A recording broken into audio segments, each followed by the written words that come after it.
Hello friends, super magic રસોઈમાં મિત્રો હું આપનું સ્વાગત કરું છું. આજે હું આપણે મલાઈમાંથી મિક્સરમાં ઘી કાઢીને જરા પણ કીટું ના નીકળે ને એનો વિડીયો હું તમારી સાથે શેર કરું છું. અને એ પણ એક જ આટો મારશો ને તો તમારું માખણ તૈયાર થઈ જશે. તો ચોક્કસ તમને આ વિડીયો ગમે તો લાઈક કરજો, શેર કરજો અને સબસ્ક્રાઈબ કરવાનું તો ભૂલતા જ નહીં. તો મિત્રો આપણે જો મલાઈમાંથી માખણ હાથેથી ફેટીને એવું બધી ભેજામારી બહુ કરી, પણ જનરલી આપણે જે મિક્સરમાં કે આપણે બ્લેન્ડરમાં માખણ કાઢીએ છીએ ને એવું હાથેથી માખણ કાઢી લઈએ છીએ, પણ એમાં કીટું બહુ નીકળે છે અને એ બધી લપિયા વેળા જ કહેવાય. પણ તમે જો આ રીતે કરશો ને તો એક જ આટામાં તમારે મિક્સરમાંથી માખણ તૈયાર થઈ જશે અને બિલકુલ કીટું નહીં નીકળે એની ગેરંટી છે મિત્રો. કેમ કે એકદમ ક્લીન માખણ નીકળે છે અને ઓલું આપણે હાથેથી કરીએ છીએ ને એમાં કીટું રહી જાય છે, એટલે કે જે ફોદા હોય ને એ રહી જાય છે, એટલે વધારે કીટું નીકળે છે. તો આજે આપણે મિક્સર જારમાં એક જ આટામાંથી માખણ મલાઈમાંથી તૈયાર કરશું. તો અત્યારે હું આ પાણી પહેલાં આપણે જ્યારે મિક્સરમાં મલાઈ નાખીને ત્યારે સહેજ પાણી નાખી અને એને આવી રીતે ફેરવી લેવાનું. એટલે શું થશે કે તળિયે તમારે મલાઈ ચોટશે નહીં, અને જે ચોટશે ને એ પણ હું તમને એક આઈડિયા બતાવીશ કે કઈ રીતે તમારે મિક્સર જાર સાફ કરવું ને એ પણ તમારે હાથેથી કાંઈ ભેજામારી નહીં કરવી પડે. તો આ રીતે આપણે સીધી જ આ મલાઈ મારે 10 દિવસની છે અને ગાયના દૂધની મલાઈ છે, તો હું 2 બેચમાં તૈયાર કરું છું. આને આપણે એક જ આટો મારવાનો છે. પલ્સ મોડ ઉપર ફેરવશો ને તો પણ ઝડપથી થઈ જશે.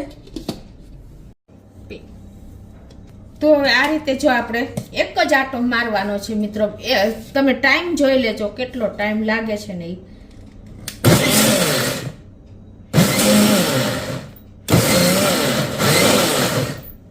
જો મિત્રો કેટલો ટાઈમ લાગ્યો અને જો માખણ બની ગયું.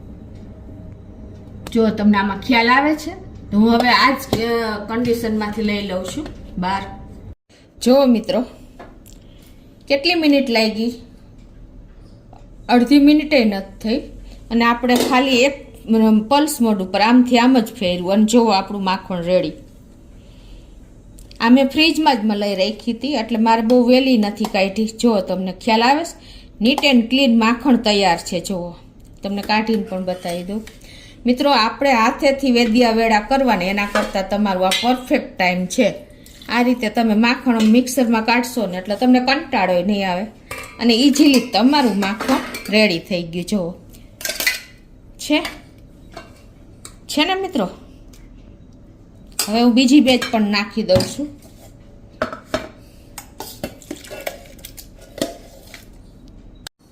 તો બીજી બેચ પણ જો આપણી રેડી થઈ ગઈ છે.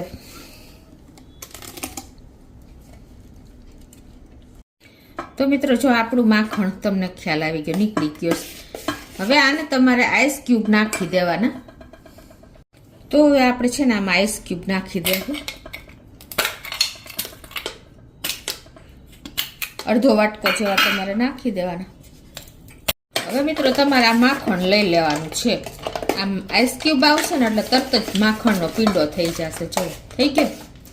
ઓલું આપણે થોડોક ટાઈમ લાગે. તમે એમને મલાઈ આપણે વહેલી ફ્રીજમાં કાઢી લીધી હોય ને મિત્રો.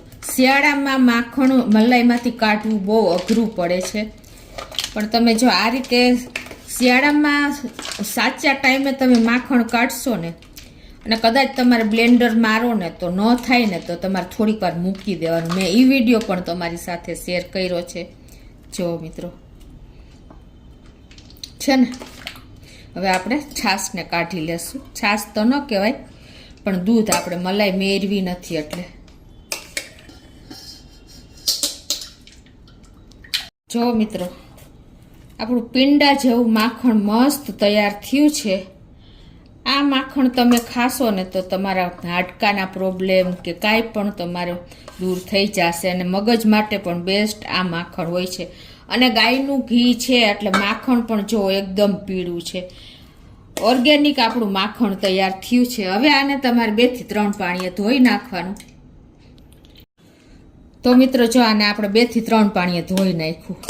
તમે ધોઈ નાખશો ને એટલે એકદમ ચોખ્ખું માખણ થઈ જશે અને તમને એમ લાગશે કે આ મિક્સરમાં નાખવું, મિક્સર સાફ કરવું, પણ મિત્રો મિક્સરમાં એક જ આટામાં પલ્સ મોડ ઉપર તમે ફેરવશો ને એટલે છાશ છૂટી પડશે ને એટલે જુઓ માખણ પણ એટલું ચોઈટું નથી. ચોઈટું છે ક્યાંય જુઓ તમે, કેમ કે છાશ અને માખણ અલગ થઈ જાય ને એટલે માખણ તમે સીધું બધું સહિત તો પહેલાં નાખશો ને એટલે બધું છાશ સાથે બહાર આવતું રહેશે અને મિક્સર જારમાં જરા પણ ચોટશે નહીં. અને ઇનકેસ તમારે માખણ ચોઈટું છે તો હું તમને આગળ આઈડિયા બતાવું. તો હવે આપણે ગેસ ચાલુ કરીને અને ફૂલ ફ્લેમ ઉપર જ આપણા માખણને ગરમ કરવા મૂકી દેવાનું છે. હવે મિત્રો આમાં જુઓ આપણે માખણ ધોઈ નાખ્યું છે, પ્લસ આપણે ઓરિજિનલ માખણ કાઢ્યું છે, જરા પણ ફોદા વગરનું. મિક્સર જારમાં તમે આ રીતે કાઢશો તો લાઇટ બિલ પણ તમારું બહુ નહીં આવે, એટલે કે લાઇટ પણ એટલી નહીં બળે અને એક જ આટામાં તમારું માખણ ક્લીન તૈયાર થઈ જશે. પ્લસ તમે આ રીતે સીધું જ ધોઈને અને ગરમ મૂકી દેશો ને તો બિલકુલ કીટું નહીં નીકળે, સીધું જ ઘી દેખાશે. જો હજી આપણે મૂક્યું જ છે, જો કેટલી મિનિટ થાય છે ને હું તમને લાઈવ બતાવું છું મિત્રો. એક જ મિનિટમાં તમારું ઘી તૈયાર થઈ જશે. ઓલું તમારે ગેસ એટલો બળશે, તમારું લાઇટ એટલી બળશે અને ટાઈમ પણ જોશે. આ તમે ઇઝી રીતે એકદમ ઓછા ટાઈમમાં, તમારે ટાઈમ ન હોય તો તમે આ રીતે કરજો એટલે તમને કંટાળો નહીં આવે અને તમારું ઘી ઇન્સ્ટન્ટ તૈયાર થઈ જશે.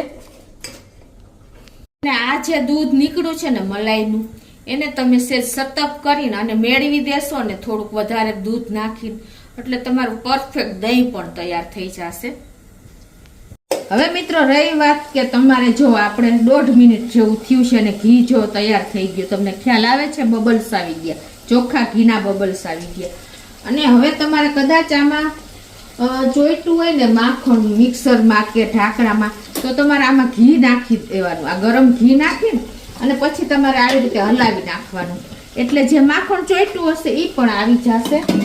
અને હવે ઇનકેસ તમારા મલાઈના ઘીમાં વાસ આવે છે તો તમારે શું કરવાનું કે તમારે એક નાગરવેલનું પાન જો આ રીતે મૂકી દેવાનું, ગરમ થાય ને થોડીક વાર હોય ને ત્યારે મૂકી દેવાનું એટલે તમારા ઘીમાં બિલકુલ વાસ નહીં આવે.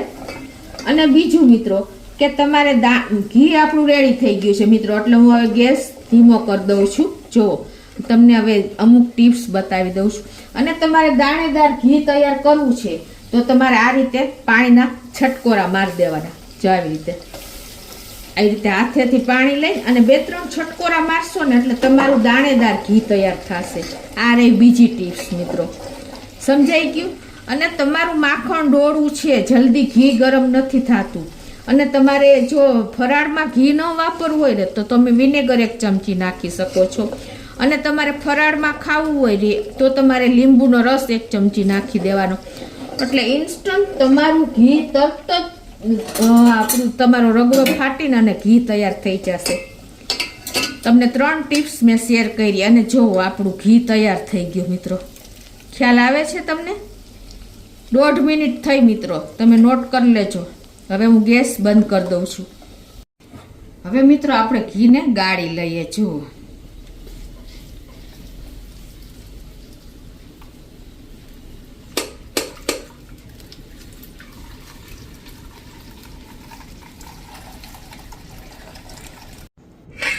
તો જો મિત્રો આજે આપણે અડધી મિનિટમાં માખણ તૈયાર કર્યું, 1.5 મિનિટમાં ઘી તૈયાર કર્યું, એ પણ આપણે ગેસ બગાડ્યા વગર, લાઇટ બગાડ્યા વગર અને ટાઈમ બગાડ્યા વગર. જોવો આટલું કીટું આપણે નીકળ્યું છે મિત્રો, તમને ખ્યાલ આવે છે? 1 ચમચીમાં ઓછું છે ને મિત્રો.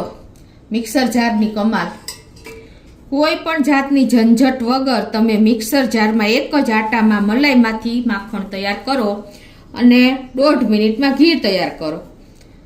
તો દરેક ગૃહિણીઓને આ વિડીયો ઉપયોગી જ થશે મિત્રો. શિયાળામાં તમારો સાચો ટાઈમ આ કહેવાય કે આ રીતે તમે તૈયાર કરશો ને એટલે તમારે કોઈ ટાઈમ નહીં લાગે અને ઘી કેટલું બધું ઘી તૈયાર થયું છે જુઓ. તો ચોક્કસ તમને આ વિડીયો ઉપયોગી થશે. ગમે તો લાઈક કરજો, શેર કરજો અને સબસ્ક્રાઈબ કરવાનું તો ભૂલતા જ નહીં.